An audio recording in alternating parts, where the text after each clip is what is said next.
ये कहानी है एक ऐसी राइटर की जिसको अकेला पाकर कुछ बदमाश लड़कों ने उसे बंदी बनाकर उसके साथ जबरदस्ती घिनौना काम किया और उसके बाद उस लड़की के साथ किया हुआ देखेंगे हम इस पूरी कहानी में। तो कहानी की शुरुआत में हम जेनिफर नाम की एक लड़की को देखते हैं जो एक नॉवेल राइटर है। अब क्योंकि वो एक राइटर है इसलिए वो शहर से दूर एक लोकल इलाके में रहने जाने वाली थी ताकि वहां पे वो अपनी नॉवेल कंप्लीट कर सके। इसलिए पहले वो एक स्टोर में जाके अर्ल नाम के एक बंदे से मिलती है ताकि उससे अपनी कैबिन की चाबी ले सके। क्योंकि अर्ल उस केबिन का ऑनर है इसलिए वो जेनिफर को कैबिन की चाबी देता है और वहां पे जाने का रास्ता बताता है।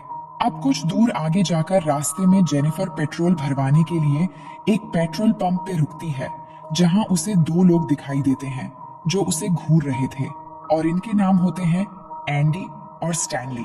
तभी वहां पे जॉनी नाम का एक वर्कर आता है जो जेनिफर की मदद करने लगता है और जेनिफर से पूछता है कि वो कहाँ पे रुकी हुई है। तो जेनिफर कहती है कि वो यहाँ पास ही के एक कैबिन में रहने वाली है। जिसके बाद जेनिफर जॉनी को पैसे देती है। तभी गलती से उसका पैर एक बाल्टी से टकरा जाता है जिससे जॉनी के पैंट भीग जाते हैं और ये देख के उसके दोस्त हंसने लगते हैं। अब जेनिफर उससे सॉरी कहती है और पैसे देकर वहां से निकल जाती है। जिसके बाद वो अपने कैबिन में पहुंचती है जो कि जंगल के बिल्कुल बीचों बीच था। अब वहां जाने के बाद वो अपनी राइटिंग करना शुरू कर देती है। रात को जेनिफर जब अपने दोस्त से बात कर रही होती है तो अचानक उसे कैबिन के पीछे से कुछ आवाज आती है। जिसके बाद जब वो वहां जाती है तो देखती है कि वहां के एक कमरे का दरवाजा खुला हुआ है। वो कमरे के अंदर जाती है तो उसे वहां पे कई सारे औजार और वहां पे एक जहरीला पाउडर का डब्बा भी नजर आता है। जिसके बाद वो उस कमरे का दरवाजा बंद करके वापस अपने कैबिन में आ जाती है। अब आकर जब वो राइटिंग कर रही थी तो गलती से उसके कपड़े पे बियर की ग्लास गिर जाती है तो वो अंदर जाती है उसे धोने के लिए। तभी यहाँ पे हम देख पाते हैं कि खिड़की से उसे कोई देख रहा है। अब अगली सुबह जब जेनिफर जॉगिंग कर रही होती है तो उसे जंगल के बीच एक छोटा सा पुराना घर दिखाई देती है और जब वो उस घर के अंदर जाती है तो देखती है कि वो घर पूरा खाली है और अंदर कोई भी नहीं है। उसके बाद वो अपने कैबिन में वापस आती है और वॉशरूम में जाती है। लेकिन जब वो टेप ऑन करती है तो उसके अंदर पानी नहीं आ रहा था। इसलिए वो हेल्प के लिए कॉल करती है तो एक मैथ्यू नाम का बंदा उसके घर में आता है पाइप ठीक करने के लिए। लेकिन जब वो उसकी पाइप ठीक कर देता है तो जेनिफर खुश होकर उसके गाल पे एक किस करती है और उसका शुक्रिया अदा करती है। अब मैथ्यू थोड़ा बुद्धू टाइप का इंसान है इसलिए वो शर्माकर वहां से भाग निकलता है।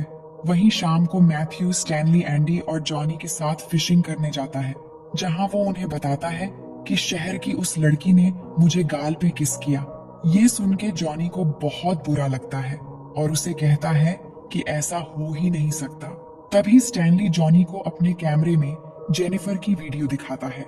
यानी वो स्टैनली ही था जो उसे खिड़की से देख रहा था।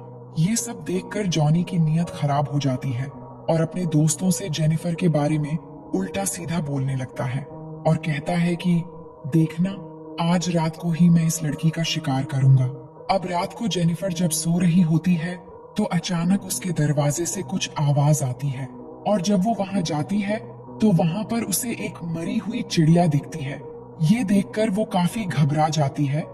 जिसके बाद वो अपने कैबिन में वापस आ जाती है। लेकिन आते ही वो देखती है कि उसके लैपटॉप में उन आदमियों की फोटो है जिससे वो काफी डर जाती है और तभी वो तीनों रूम में आकर उसे घेर लेते हैं। लेकिन जेनिफर इन्हें कहती है कि तुम लोग यहाँ क्यों आए हो और इनसे झूठ बोलती है कि मेरा बॉयफ्रेंड यहाँ आने वाला है इसलिए तुम सब यहाँ से तुरंत चले जाओ। तो जॉनी कहता है कि मुझे पता है इसका कोई बॉयफ्रेंड नहीं है और मैंने सुना है कि इसने मैथ्यू को गाल पे किस किया था। ये कहकर वो मैथ्यू को बुलाकर अंदर लाते हैं। लेकिन जेनिफर कहती है कि मैंने उसका शुक्रिया अदा करने के लिए वो किस किया था। तो जॉनी कहता है कि मैं शहर की लड़कियों को अच्छी तरह जानता हूँ और उन्हें क्या चाहिए होता है ये भी जानता हूँ। जिसके बाद जॉनी जेनिफर को दारू की बोतल देता है और उसे पीने के लिए कहता है। लेकिन जेनिफर ये नहीं करना चाहती। तो जॉनी कहता है कि अगर तुम दारू पी लोगी तो हम लोग यहाँ से चले जाएंगे। जिसके बाद जेनिफर ना चाहते हुए भी दारू पी लेती है लेकिन वो लोग फिर भी वहां से नहीं जाते। और तो और जॉनी एक बेसबॉल बैट उसके मुंह में लगाता है और जेनिफर को अपना दांत दिखाने के लिए कहता है। तो जेनिफर उसे अपना दांत भी दिखाती है, लेकिन जॉनी उसके दांत पकड़ के हिलाने लगता है।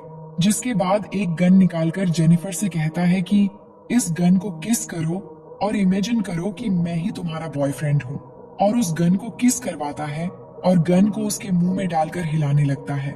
वहीं मैथ्यू को ये सब देखकर अच्छा नहीं लग रहा था, इसलिए वो अपना मुंह दूसरी तरफ कर लेता है। उसके बाद एंडी जेनिफर के मुंह में एक बॉटल डालता है और उसे फोड़ने वाला होता है, लेकिन तभी जेनिफर